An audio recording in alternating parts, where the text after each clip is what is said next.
الحمد لله نحمده ونستعينه ونستغفره ونؤمن به ونتوكل عليه ونعوذ بالله من شرور أنفسنا ومن سيئات أعمالنا من يهده الله فلا مضل له ومن يضلل فلا هادي له وأشهد أن لا إله إلا الله وأشهد أن محمدا عبده ورسوله أرسله بالحق بشيرا ونذيرا بين يدي الساعة من يطع الله ورسوله فقد رشد ومن يعصيهما فإنه لا يضر إلا نفسه ولن يضر الله شيئا أما بعد فإن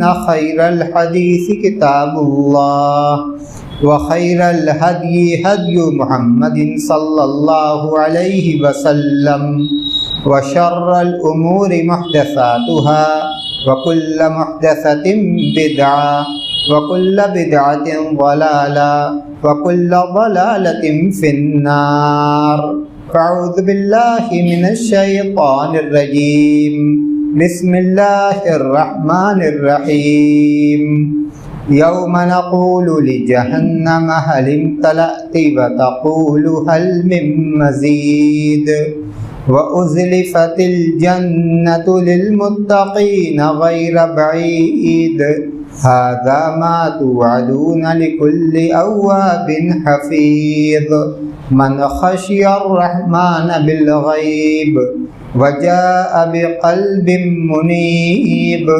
ادخلوها بسلام ذلك يوم الخلود لهم ما يشاءون فيها ولدينا مزيد۔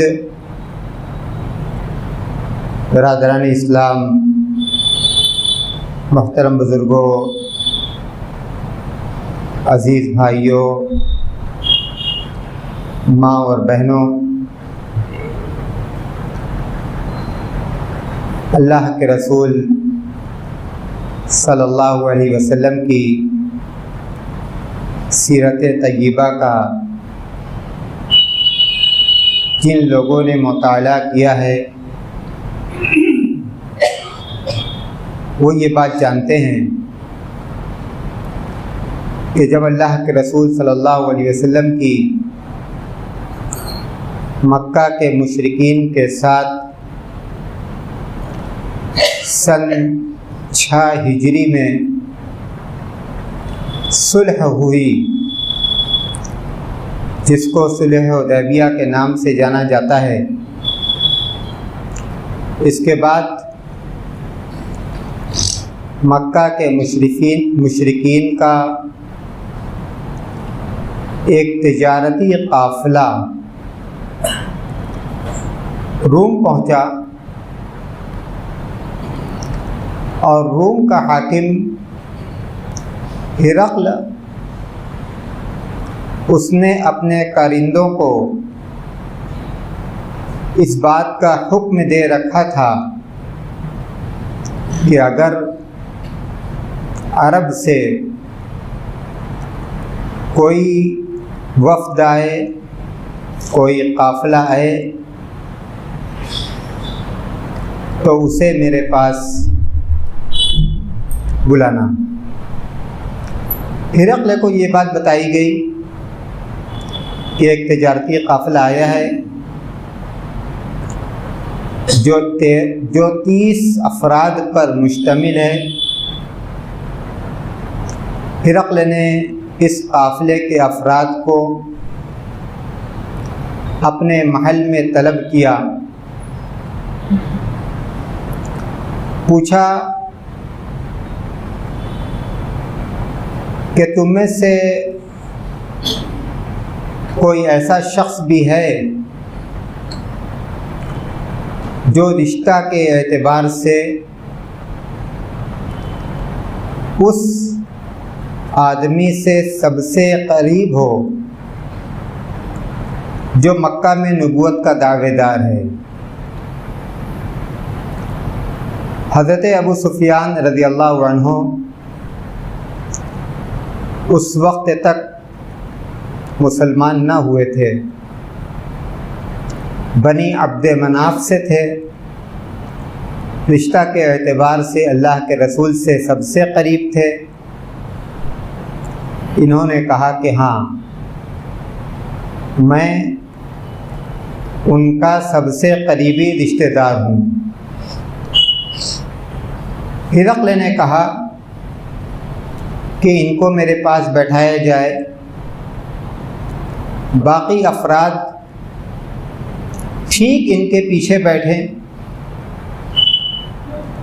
جو لوگ پیچھے بیٹھے ان سے یہ کہا گیا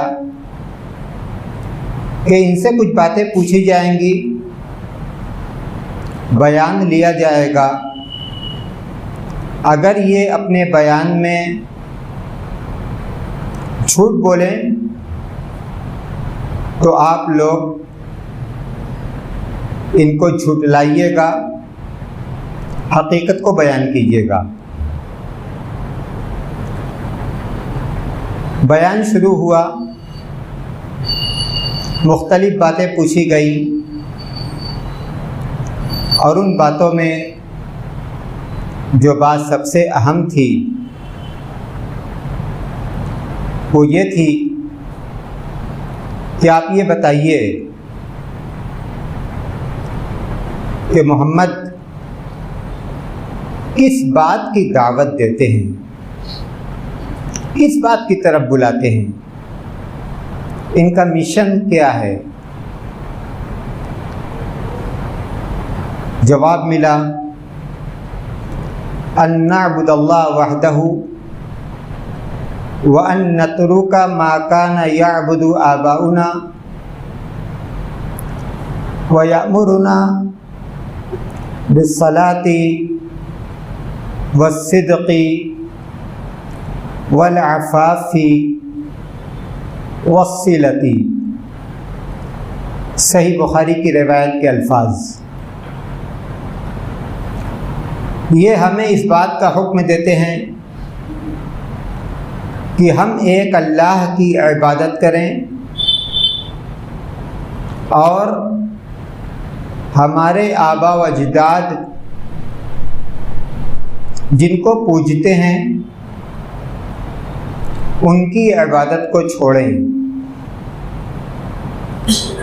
بالکل سچا بیان، حقیقت پر مبنی،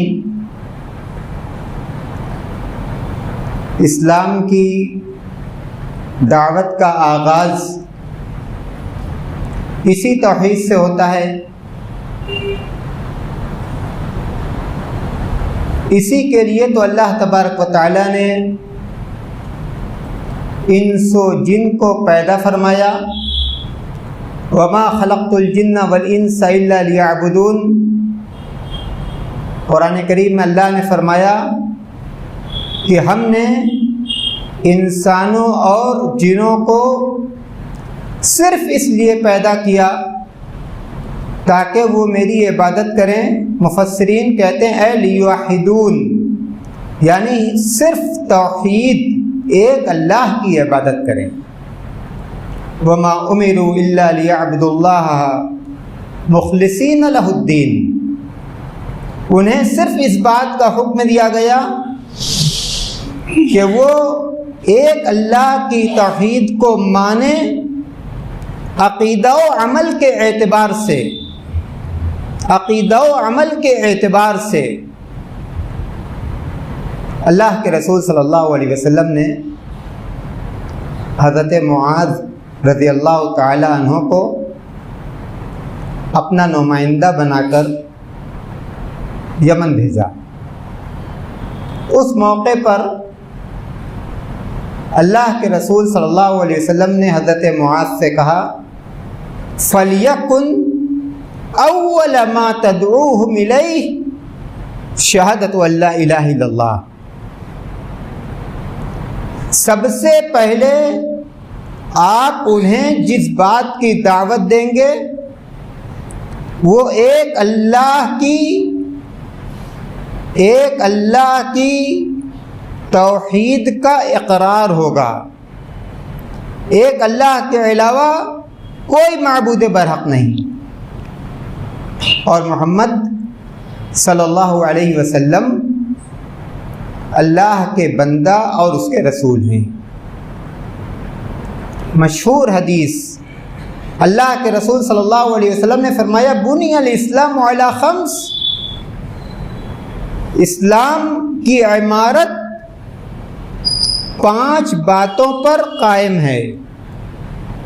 ان 5 باتوں میں سب سے پہلی بات اس بات کا اقرار، اس بات کی گواہی، اس بات کی شہادت کہ ایک اللہ کے علاوہ کوئی معبود برحق نہیں اور محمد صلی اللہ علیہ وسلم اللہ کے بندہ اور اس کے رسول ہیں۔ سب سے پہلا واجب، سب سے پہلا فریضہ جو ایک انسان پر عائد ہوتا ہے وہ یہی ہے کہ وہ ایک اللہ تبارک و تعالیٰ کی وحدانیت کا اقرار کرے۔ آج ارتداد کے فتنے کی بات کی جاتی ہے، حقیقت تو یہ ہے کہ ایک مسلمان اس کو اس کے دین سے جو محبت ہونی چاہیے، دین کی اس کے نظر میں جو اہمیت ہونی چاہیے، دین کی اس کے دل میں جو محبت ہونی چاہیے، نہ وہ اہمیت ہے، نہ دین کے بارے میں اس کو ضروری معلومات ہیں، اور نہ دین کی اہمیت کو وہ سمجھتا ہے۔ دین کی اہمیت کیا ہے؟ ایک مسلمان دین میں جب داخل ہوتا ہے، ایک انسان جب مسلمان بنتا ہے، کلمہ پڑھتا ہے، کلمہ کا پہلا حصہ لا الہ، کوئی معبود برحق نہیں، کوئی معبود برحق نہیں، مطلب کیا ہے؟ یعنی جتنی چیزوں کی عبادت کی جاتی ہے اس روئے زمین پر، ہم اس بات کا اقرار کریں کہ ان تمام کی عبادت غلط اور باطل ہے، الا اللہ، سوائے اللہ کے، یعنی اللہ کی عبادت کے علاوہ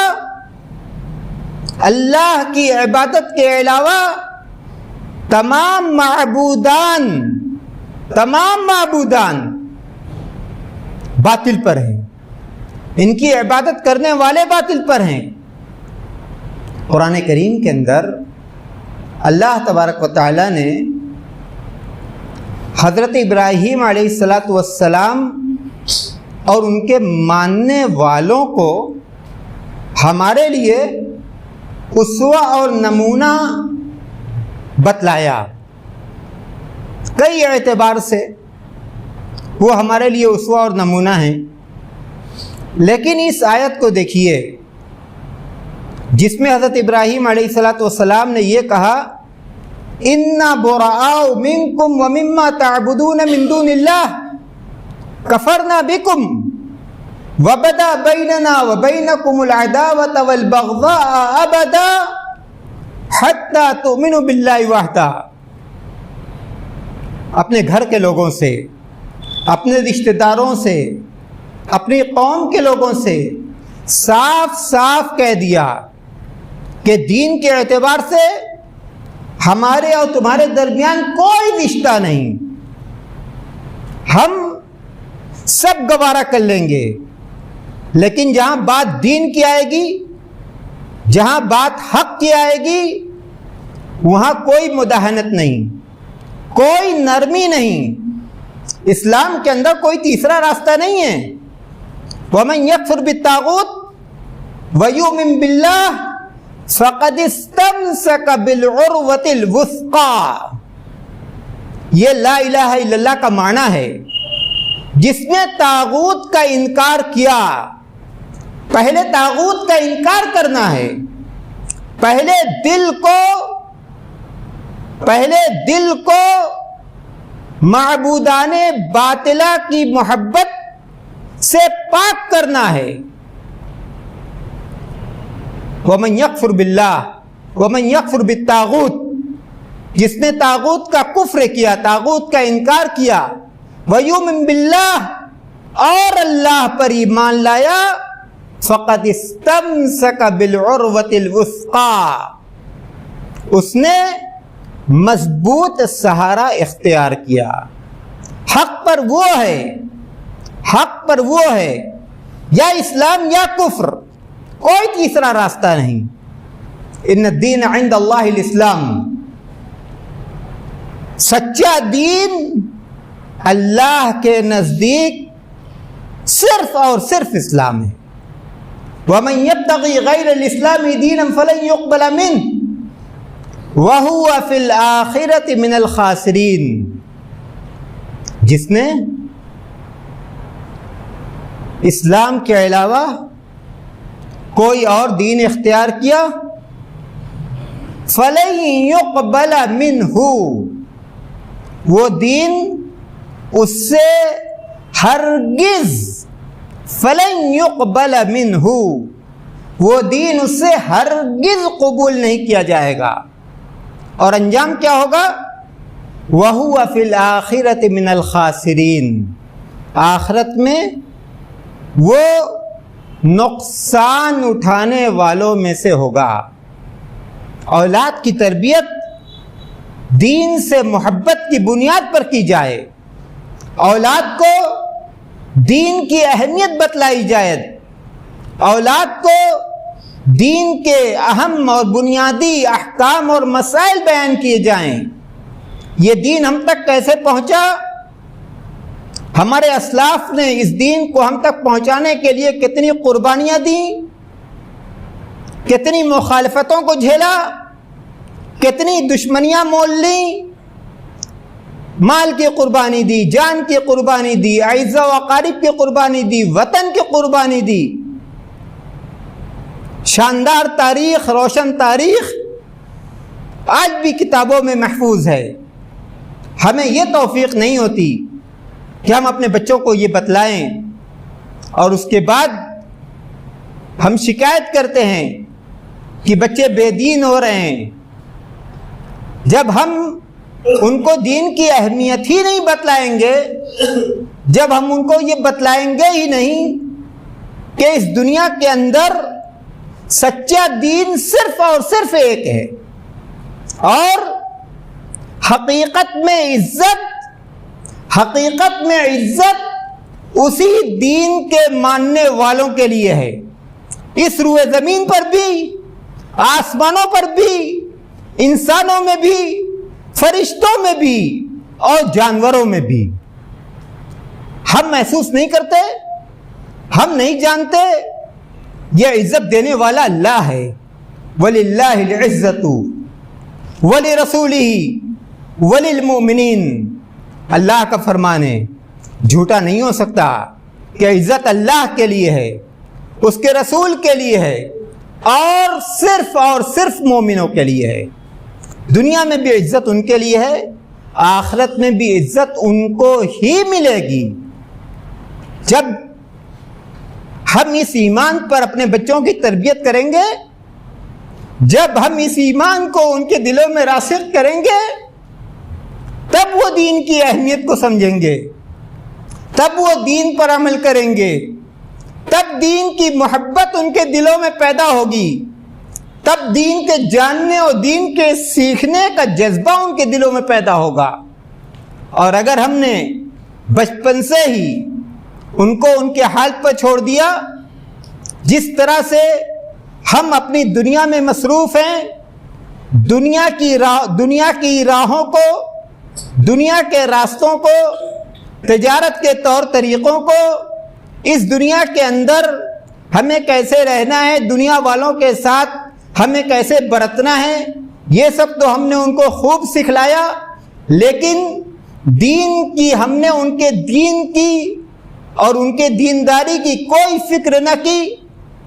تو جو باتیں آج سننے میں آتی ہیں، جو باتیں آج سننے میں آتی ہیں، اللہ کے واسطے آپ اپنے آپ سے پوچھئے کہ یہ قصور کس کا ہے، یہ قصور کس کا ہے، اور اللہ کے یہاں اس کی جواب دہی کس کو کرنی ہوگی، اس کی جواب دہی کس کو کرنی ہوگی۔ قرآن کریم میں اللہ نے فرمایا قُوْ أَنفُسَكُمْ وَأَهْلِيكُمْ نَارًا، اپنے آپ کو اور اپنے بال بچوں کو جہنم سے بچاؤ۔ جہنم سے بچانے کا کیا مطلب؟ کفر سے بچاؤ، شرک سے بچاؤ، غلط راستوں سے بچاؤ، غلط لوگوں کی صحبت سے بچاؤ، غلط طور طریقوں سے بچاؤ۔ آج ہم اپنی دنیا کے لیے بات تلخ ہے، لیکن دیانتداری کا یہ تقاضا ہے کہ میں یہ بات کہہ دوں، آج ہم اپنی دنیا کے لیے اپنے بچوں کو اور ان کی دینداری کو قربان کر رہے ہیں۔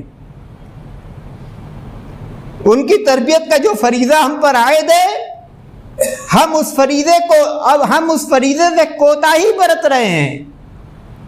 فکر ہی نہیں ان کے دین کی، فکر ہے تو صرف ان کے دنیا کی۔ اور اس کے بعد شکایت یہ کی جاتی ہے کہ وہ غلط راستوں پر چل رہے ہیں، غلط راستوں پر چل رہے ہیں۔ اللہ کے بندوں، یہ سب سے پہلا واجب، اسی کے لیے اللہ نے ہمیں اس روئے زمین پر پیدا کیا ہے کہ ہم اس دین پر قائم رہیں، ایک اللہ کی عبادت کریں۔ دینی اعتبار سے ہماری محبت صرف اور صرف اسلام سے ہو، اور دینی اعتبار سے ہم اسلام کے علاوہ تمام ادیان کو ہم دل سے باطل جانیں، نفرت کریں تمام ادیان سے اور تمام ادیان کے ماننے والوں سے دین کے اعتبار سے۔ آئیے لوٹتے ہیں پھر اسی آیت کریمہ کی طرف۔ اللہ نے کہا کہ حضرت ابراہیم نے اپنی قوم کے لوگوں سے کہا اِنَّا بُرَآءُ مِنْكُمْ وَمِمَّا تَعْبُدُونَ مِن دُونِ اللَّهِ، ہم تم سے اور اللہ کے علاوہ جن کی تم عبادت کرتے ہو ان سے بالکل بری ہیں، لا تعلق ہیں، بیزار ہیں، کوئی رشتہ نہیں۔ اِنَّا بُرَآءُ مِنْكُمْ وَمِمَّا تَعْبُدُونَ مِن دُونِ اللَّهِ کَفَرْنَا بِكُمْ۔ مومن کے دل میں یہ ایمان اور مومن کی زبان پر یہ جرأت ہونی چاہیے، جس جرأت کا اظہار حضرت ابراہیم علیہ السلام نے کیا اور جس کو اللہ تبارک و تعالیٰ نے ہمارے لیے نمونہ قرار دیا۔ کفرنا بکم، ہم دین کے اعتبار سے تمہیں کافر جانتے ہیں۔ اللہ نے کہا ہے کہ یہ تمہارے لیے نمونہ ہے، یہ جرأت، زبان سے اعلان، حق کا اقرار اور اس بات کا بھی اقرار کہ ہم جس پر ہیں یہ حق ہے اور تم جس پر ہو وہ باطل ہے۔ کفرنا بکم، ہم تمہیں کافر جانتے ہیں۔ اور صرف اتنا ہی نہیں، آگے دیکھیے وَبَدَا بَيْنَنَا وَبَيْنَكُمُ الْعَدَاوَةُ وَالْبَغْضَاءُ أَبَدًا حَتَّى تُؤْمِنُوا بِاللَّهِ وَحْدَهُ، ہمارے اور تمہارے درمیان نفرت کی دیوار قائم ہو گئی، دین کے اعتبار سے تم ہمارے دشمن ہو، دین کے اعتبار سے ہم تمہیں برا جانتے ہیں، تمہارے لیے ہمارے دل کے اندر بغض ہے۔ کوئی اور مطلب نہ لیا جائے، جو الفاظ میں استعمال کر رہا ہوں اس کا وہی مطلب لیا جائے۔ دین کے اعتبار سے، میں بار بار کہتا ہوں، دین کے اعتبار سے ہم تمہیں کافر جانتے ہیں، دین کے اعتبار سے ہمارے اور تمہارے درمیان نفرت کی دیوار قائم ہو گئی۔ یہ دیوار اس وقت تک ٹوٹ نہیں سکتی حتی تؤمنوا باللہ وحدہ، یہاں تک کہ تم ایک اللہ پر ایمان لاؤ۔ یہ ابراہیم کا اسوہ علیہ الصلاۃ والسلام، اور اس اسوہ کو، اس نمونہ کو اللہ تبارک و تعالیٰ نے کہا کہ یہ نمونہ تمہارے لیے ہے، یہ نمونہ اے امت محمدیہ تمہارے لیے ہے۔ ہم نے اس نمونہ کو اختیار کیا۔ جو جرأت، جو بے باکی، جو محبت، جو استقامت، جو استقلال، جس کا بیان اس آیت کریمہ میں ہے، کاش کہ یہ جرأت، کاش کہ یہ بے باکی، کاش کہ دین سے یہ محبت، کاش کہ یہ استقامت آج ہم مسلمانوں میں پیدا ہو جائے۔ تو یہ جو شکایتیں آتی ہیں اولاد کے بگڑنے کی، دین سے دوری کی، دوسرے راستوں پر چلنے کی، پھر یہ شکایتیں آنی بند ہو جائیں گی۔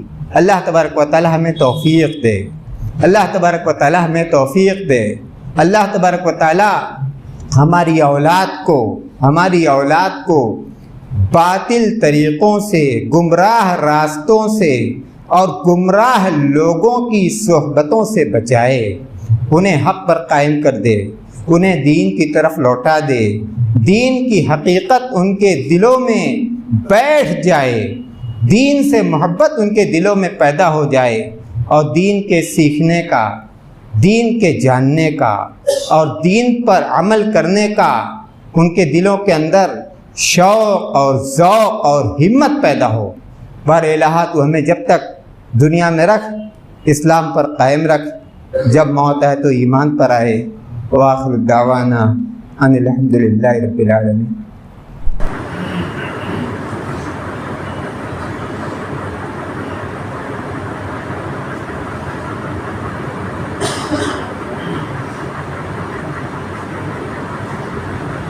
الحمد لله نحمده ونستعينه ونستغفره ونؤمن به ونتوكل عليه ونعوذ بالله من شرور انفسنا ومن سيئات اعمالنا من يهده الله فلا مضل له ومن يضلل فلا هادي له واشهد ان لا اله الا الله واشهد ان محمدا عبده ورسوله اما بعد أعوذ بالله من الشيطان الرجيم بسم الله الرحمن الرحيم إن الله وملائكته يصلون على النبي يا أيها الذين آمنوا صلوا عليه وسلموا تسليما اللهم صل على محمد وعلى آل محمد كما صليت على إبراهيم وعلى آل إبراهيم إنك حميد مجيد اللهم بارك على محمد وعلى آل محمد كما باركت على إبراهيم وعلى آل إبراهيم إنك حميد مجيد عباد الله رحمكم الله إن الله يأمر بالعدل والإحسان وإيتاء ذي القربى وينهى عن الفحشاء والمنكر والبغي يعظكم لعلكم تذكرون اذكروا الله يذكركم وادعوه يستجب لكم ولذكر الله تعالى على وجل وعتب أكبر